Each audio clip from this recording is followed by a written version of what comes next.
પોરબંદર ખાતે રાજ્યકક્ષાના વિશ્વ સિંહ દિવસની ઉજવણી કરાઈ હતી। આ ઉજવણીમાં મુખ્યમંત્રી ભૂપેન્દ્ર પટેલ વિડીયો કોન્ફરન્સિંગ દ્વારા જોડાયા હતા।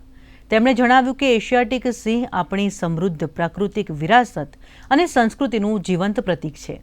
રાજ્યના 11 જિલ્લાઓમાં સિંહોના સંવર્ધન અને સંરક્ષણનો સંદેશ ફેલાવવાના ઉદ્દેશ્યથી વિવિધ જાગૃતિલક્ષી કાર્યક્રમોનું ભવ્ય આયોજન કરવામાં આવ્યું હતું। વન્યજીવ પ્રેમીઓ અને નાગરિકોએ મોટી સંખ્યામાં સહભાગી થઈને સિંહ સંરક્ષણના સંકલ્પને વધુ મજબૂત બનાવ્યો। ગુજરાત સરકાર સિંહોના સુરક્ષિત આવાસ અને વિકાસ માટે સતત પ્રતિબદ્ધ રહીને આધુનિક વ્યવસ્થાઓ ઊભી કરી રહી છે।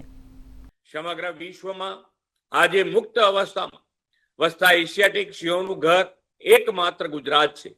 આપણા સાવજ આજે દેશની અસ્મિતાનું વૈશ્વિક પ્રતીક બન્યા છે। આ આપણા માટે ગૌરવની વાત તો છે જ, સાથે સાથે ખૂબ મોટી જવાબદારી પણ જોડાયેલી છે। વન્ય પ્રાણી સંરક્ષણના રાજ્ય સરકારના કાળજીભર્યા સાતત્યપૂર્ણ અભિગમને કારણે ગીરના સિંહોની વસ્તી ઉત્તરોત્તર વધી રહી છે।